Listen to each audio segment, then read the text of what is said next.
Various international organizations and countries have expressed concern over the large-scale violence and casualties that have occurred across the country due to the quota reform movement in Bangladesh.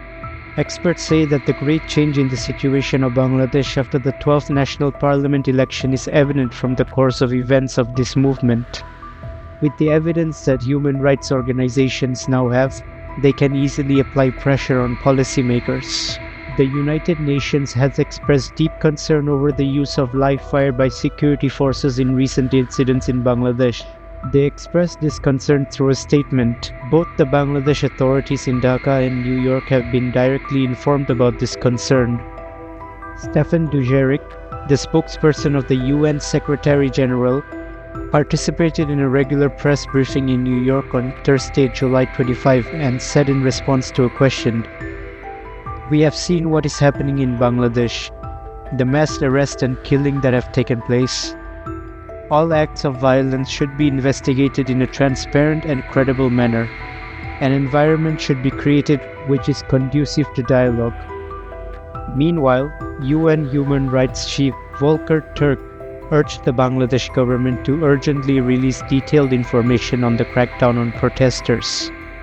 According to the statement, the government must immediately restore full internet access to all people, including journalists and media, in accordance with international law. Law enforcement agencies are called upon to uphold international human rights, principles, and standards. In a press release on the same day, the international human rights organization Amnesty International Bangladesh said that the authorities displayed unnecessary use of force during the 6-day communication blackout during the movement demanding quota reform. Based on an analysis of 3 video footages available on social media, Amnesty International said in a statement that law enforcement forces used lethal and less lethal weapons to quell the protests. Before the UN and Amnesty International statement, the New York-based international human rights organization Human Rights Watch had made a statement about the ongoing protests. What could be the effect? The position of China and India on Bangladesh is not like that of Western countries. China and India are speaking in a similar tone around this ongoing unrest in Bangladesh. Distinguished professor in the Department of Politics and Government of Illinois State University Ali Riaz has told BBC Bangla that their common position is not very surprising. He says that the Bangladeshi government will not take into account even if they create pressure with the information that is in the hands of the international human rights organizations. Internationally, they consider the support of India, China, and Russia to be sufficient. That is why it is possible for them to continue such a massacre to stay in power. Dr. Ali Riaz has said that it will act as a big factor in Sheikh Hasina and Awami League's distance with the West. We will see if they take any kind of stand. There will be pressure on the policymakers of Bangladesh. I am not saying that it will happen today or within a week. I expect to see the impact in the next few months. The professor of International Relations Department of Dhaka University, Imtiaz Ahmed, thinks that Bangladesh should emphasize on internal affairs without giving too much importance to this movement going on in Bangladesh. He says the government is saying that militants had entered the students' movement.